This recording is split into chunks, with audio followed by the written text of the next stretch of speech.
Let's take a few minutes to talk about Inreach. Now, the purpose of Inreach is to reach inside your church to people that are already connected to your church for several different reasons. And the reasons can be a variety. One could be to encourage them to a closer walk with Christ, or to challenge them in their walk with Christ, or to encourage them to have greater church consistency, to show that you care about them, to show that your love for them is not confined to the walls of the church. So there's a lot of different reasons that you could do Inreach. And Inreach to me is to the person that attends every week, as well as it is to the person who attends from time to time. Maybe they come sporadically or inconsistently, or they come a few times every month, as well as to the person, they're on your church roll, they're a member of your church. At some point, maybe they attended consistently, but now they don't any longer, and they maybe haven't been at your church in a year, but they are already connected with your church. And so Inreach covers an entire spectrum of different kinds of people. Now, there's a lot of kinds of Inreach as well. Inreach, the bottom line, your Inreach needs to show that you truly care about the individual. This isn't about numbers. This isn't about manipulation. Those manipulation has no place in ministry. This is about the individual. So, for instance, when a person has a birthday, you have an opportunity for Inreach. And so with your children, send them a birthday card, send them a card, go work with a local restaurant, get coupons from that restaurant. And many times a restaurant will give those to a church for free. Send them a birthday card. Inside that birthday card, put a coupon, or put a little pass it on card, something to encourage them in their walk with Christ. With your volunteers, send them a gift card, something that says thank you, something that says I care. And the idea is, I've remembered your birthday. The reason I've remembered your birthday is because I'm praying for you. I care about you. I've taken the time to either write you a handwritten card, to give you a phone call. Another thing that we once did is we set up with a place in our community that did balloons, helium balloons. And we set it up where the teachers in our church could go to that place. We already had an account with them. Our teachers could buy a balloon, charge it to our account, take it to that child's house, and as a simple way of saying, hey, happy birthday, hope you had a great day today. So birthdays are a great opportunity for Inreach. I had a pastor once, and every year, everybody in our family, when it came the week of their birthday, they would get a birthday card. It was handwritten. Now, this was a church that ran 1,000 in Sunday school, and yet our pastor, he would handwrite everybody that had a birthday that week. He would handwrite them a card, and it didn't say the same thing every year. It was something he took time to do, and it was a great way of doing Inreach, both to those who didn't attend church, as well as those like our family who were there all the time. Another opportunity you have for Inreach is when you hear that people are sick. Now, you'll hear in children's ministry all the time, Johnny's not here today because, the flu, we've got the flu in our house. We'll send them a postcard. Hey, I'm praying for you. Hope you get to feeling better soon. Give them a phone call. If you know a mom or a dad is sick, and that's always hard when a mom or dad is sick.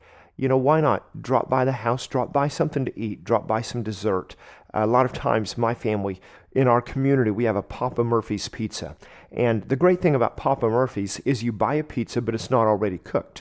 So you can take it home, you can cook it right then, or you can stick it in the refrigerator, have it for later. So a lot of times our family will go to Papa Murphy's, we'll order a pizza with some cheese sticks and some chocolate chip cookies, the dough, because those are not cooked either, and we can take it by house and simply say, hey, we heard that you're sick, hope this helps. You can eat it now, eat it later. We just want to let you know that we're praying for you, that we care about you, and we're here if you need anything.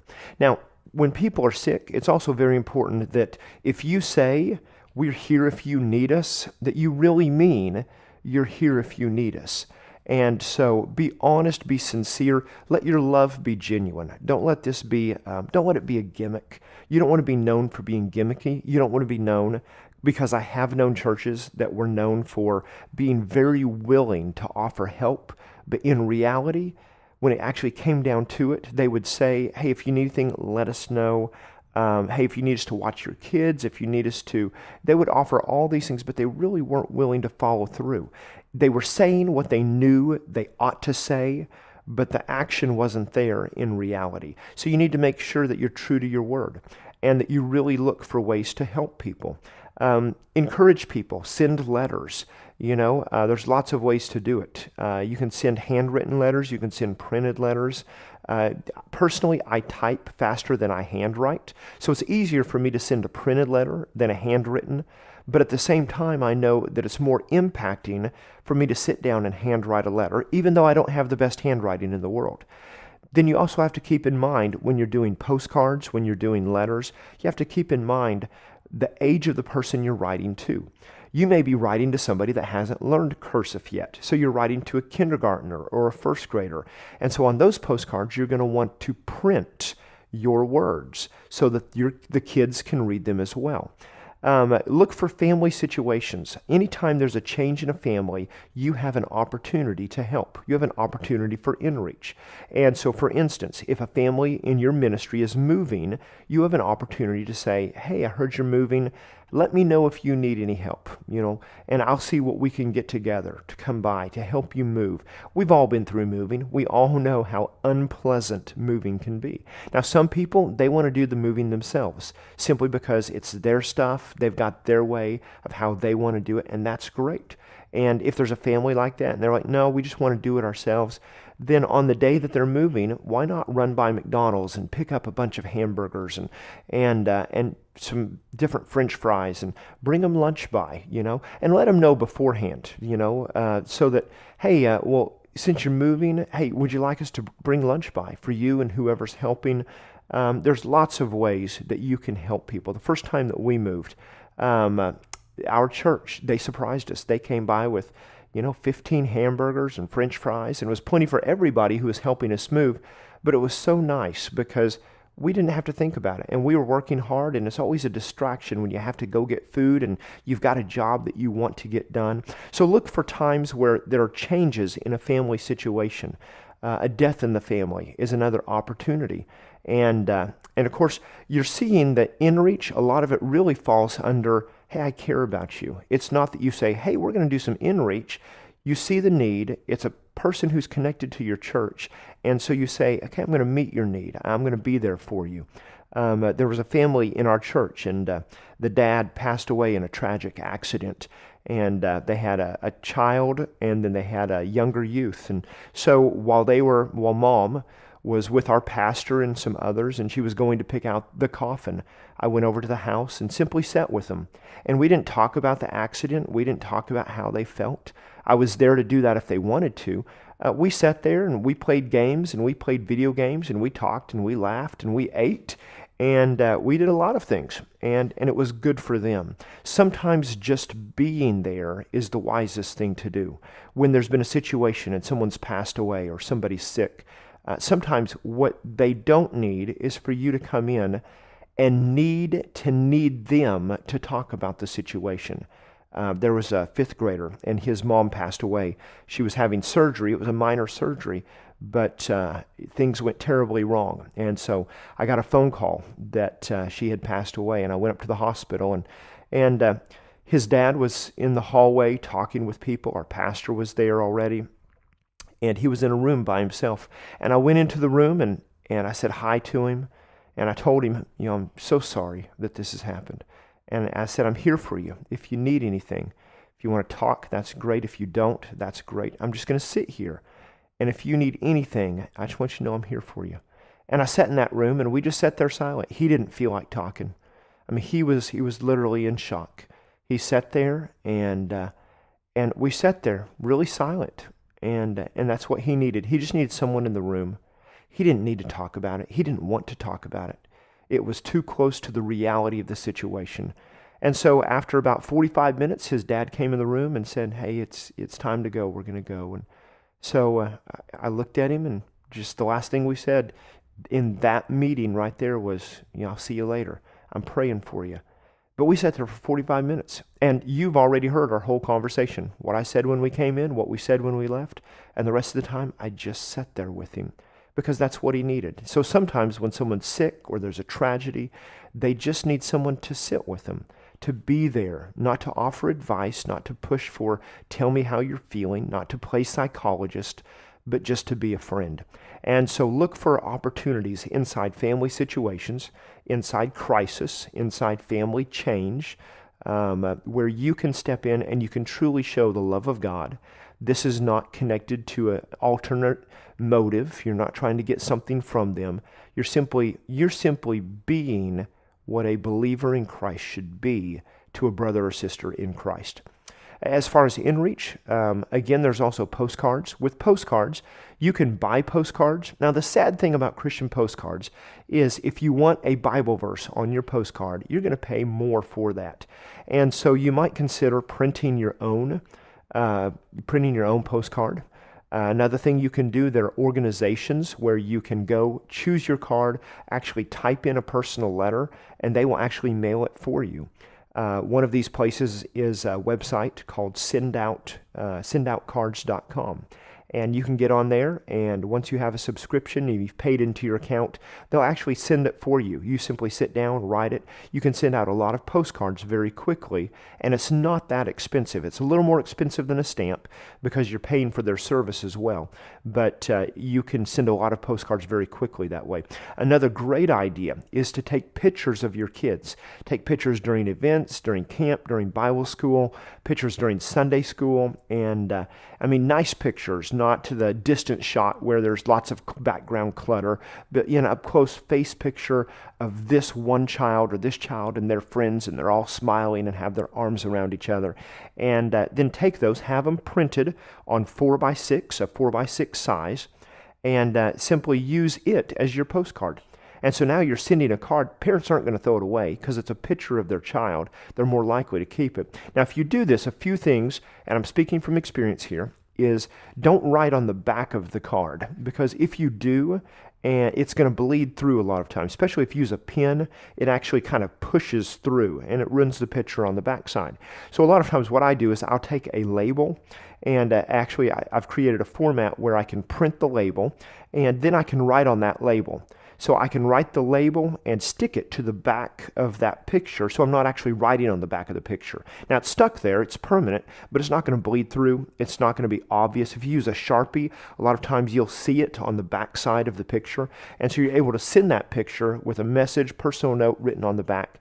And it could be something as simple as, hey, just want to let you know I'm praying for you. I hope you have a great week. Or just want to tell you that you're awesome, and I love having you at church. Hey, just want to let you know that you're special. God has great plans for your life. So many different short messages that you can give to encourage kids during the week to walk with Christ, to remind them about what they learned at church, to let them know that you care, that you're praying for them. Another great way to do Inreach is when people share prayer requests. Don't let those prayer requests just be on a list. Follow up on those prayer requests that week. So somebody says, hey, this week my grandma's having surgery, and it's on a Wednesday, so Thursday give them a call and say, hey, just want to let you know that I'm praying for your grandma. I was praying yesterday. I was just calling to see how things went. Or a big ball game or a big test. Give them a call. Now, phone calls with kids, and it is another form of Inreach. With kids, phone calls are very quick, usually. Many times you'll end up talking to the parents as much as you do the kid. And so let's say you call a child on the phone. The first thing that's going to happen is mom or dad's going to answer. Introduce yourself. Hi, I'm so-and-so from such and such church. Now, the parents may already know you, but if you're talking to someone that hasn't attended consistently, let them know where you're from so they know it's not just this stranger on the phone wanting to talk to my child. They know where you're from. Hey, I'm your child's Sunday school teacher, and I just wanted to call and let them know that I'm praying for them and see if there's anything specific I can be praying for them. And so let them know your purpose in calling.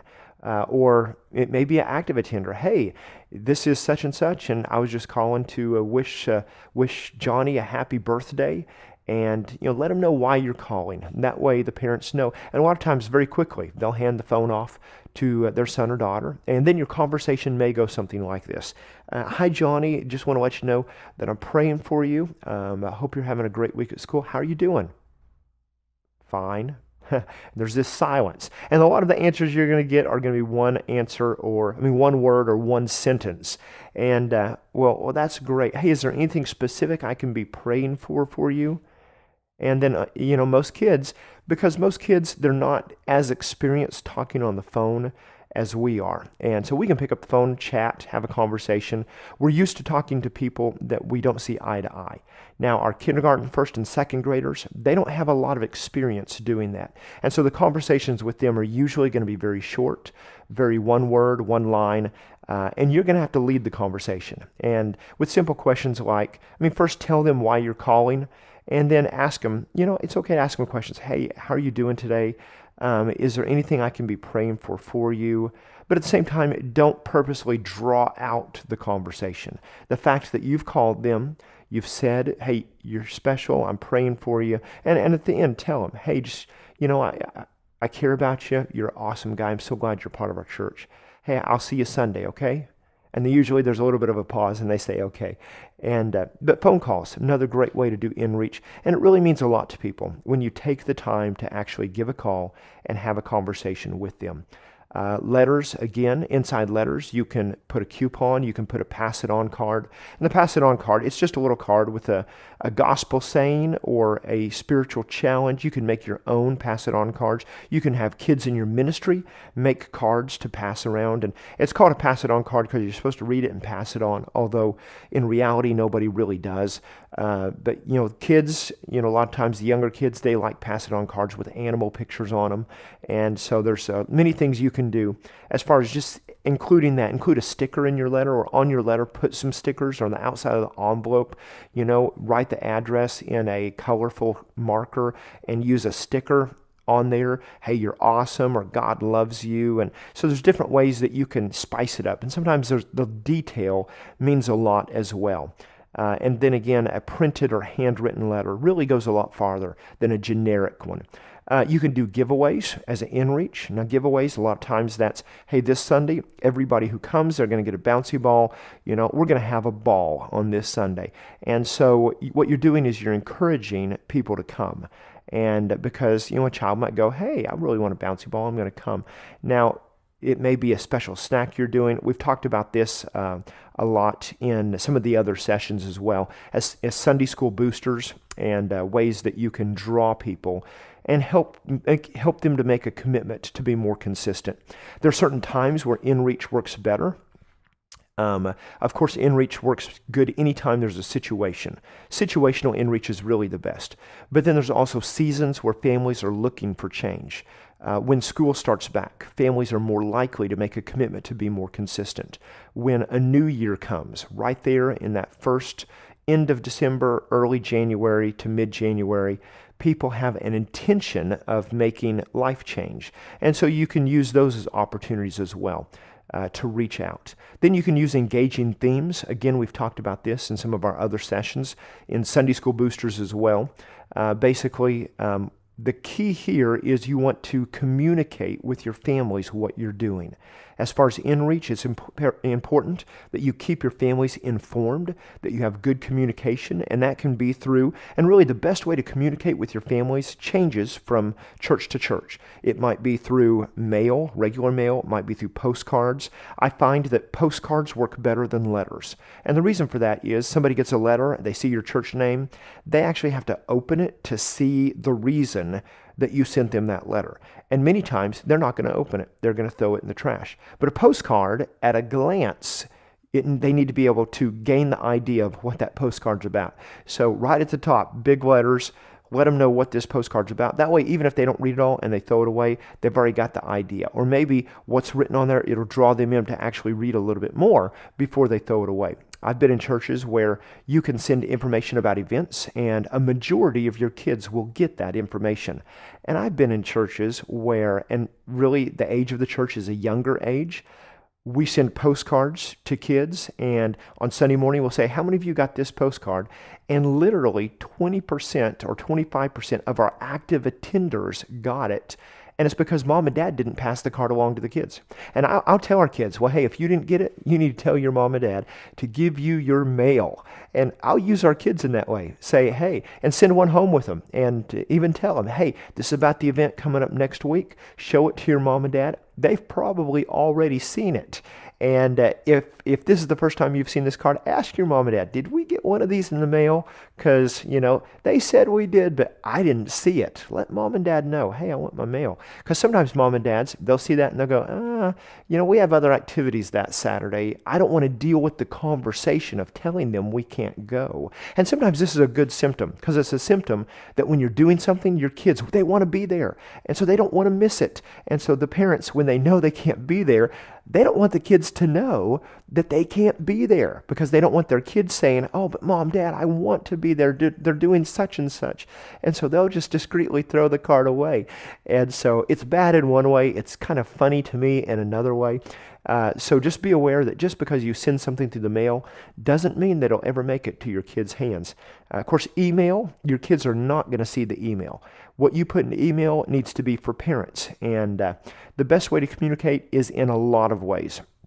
When the kids come to church, send something home with them, send it through the mail, send it through email, have Sunday school teachers make phone calls. That's the best way, when you have multiple different ways of communicating. Word of mouth is always the best way to communicate anything. When people are excited about something, and when they leave church and they're excited, they're going to talk about that. And so as you're considering Inreach and Outreach as well, think about, okay, on Monday, what are our families going to talk about? What happened on Sunday that they're going to remember, that's going to be in their conversations, that's going to be a part, and how can I create those conversations on Monday to pull in what we talked about and what we learned on Sunday as well?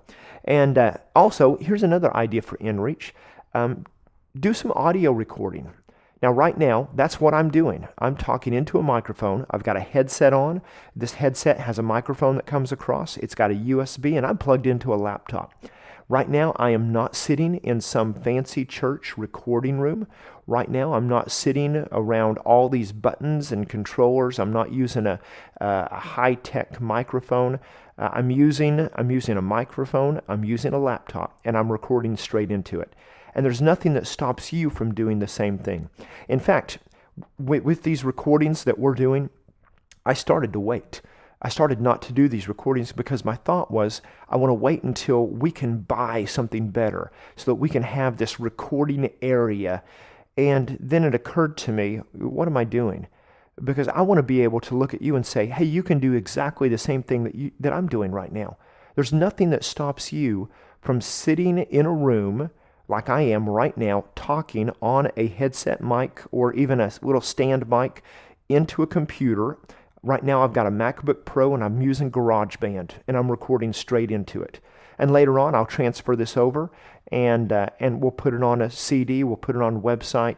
There's nothing that stops you from doing the same thing. Inreach, in the past, we've used audio recordings like this. We'll record a different message to our families, and that way moms and dads can listen to this message to our families as they drive to and from work. We'll record what's called family talks, or rather travel talks. And travel talks, it's a short 5-minute recording that kids can listen to with their parents on their way to school, on vacation. It's engaging, it's interactive. In fact, you'll see those on the website. We're planning to set up for these recordings. We're planning to put the travel talks there as well. But there's nothing, you don't have to rely on our travel talks. You can make your own. That's a great way to do Inreach, a great way for your parents to hear your heart. Now, you don't want to overdo it.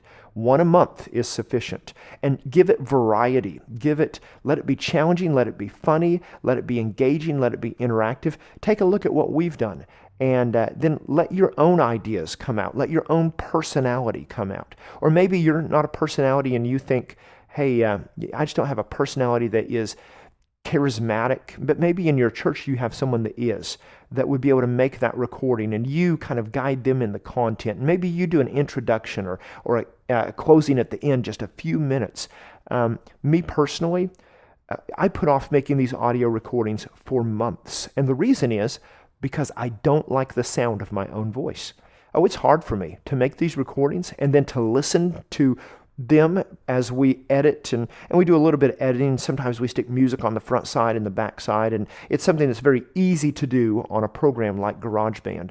You don't have to have a lot of technical skill. There's not a cost in it. It's just a matter of learning something very simple that's there for you to use. But I don't like hearing my voice. And so I really struggled over this. And one day I was praying, saying, Lord, I really feel like you want me to do these recordings, but Lord, I don't have the voice for it. And God just convicted me that God made me to be the person that I am. God didn't give me this incredible radio voice, but God gave me the voice that He wanted me to have. And if He wants me to do these recordings, that's great. I'm not going to let my own fear, my own lack of liking the sound of my voice on audio and video, I'm not going to let that stop me from doing something that might be beneficial to somebody. And so if you have some of those same, I don't want to say fears, maybe insecurities, if you struggle with that, don't let it stop you. Don't look at it and go, hey, they wouldn't sell this in a Christian bookstore. You know what? This is for your families. This is for your kids. Go and do the best you can with what you have and let it bless people. Let it bless them. And so as far as Inreach, this is another great thing you can do. It's also another great tool that you can use to train your other leaders in how to do Inreach and outreach and the same kind of things that you're hearing me talk about in these sessions as well. And so Inreach, the bottom line is care about your people. Look for the opportunities to reach out, whether it's birthdays, whether it's family situations, crisis, sickness, hospital stays. And by the way, in making visits, the session on that, we will talk a little bit about hospital visits. And because there's some certain really wise things that you learned that I learned the hard way because nobody taught me how to do the hospital visits. And so when people are sick and in the hospital, there's some training on that as well that would be very beneficial if that's something you're not used to doing. Inreach includes when you're writing letters, giving giveaways, little hooks that you use to draw people to make consistent or to make their church attendance more consistent, to make that commitment, to keep your parents informed, to communicate. And so take the opportunities to reach out to the families that are already a part of your church. Sometimes we get focused so much on outreach that we forget Inreach. Sometimes we get so focused on being internal that we're not external, that we're not going to find the person that's not coming to church because all of our time is spent on those who already come and planning for the next event and the next Sunday. And so we're doing so much Inreach that we don't go outside the walls of our church to engage the person that's unchurched, that doesn't know Christ, to really do true outreach. And so I want to encourage you to listen to our session on outreach as far as getting beyond the walls of your church and reaching out to people that need Jesus.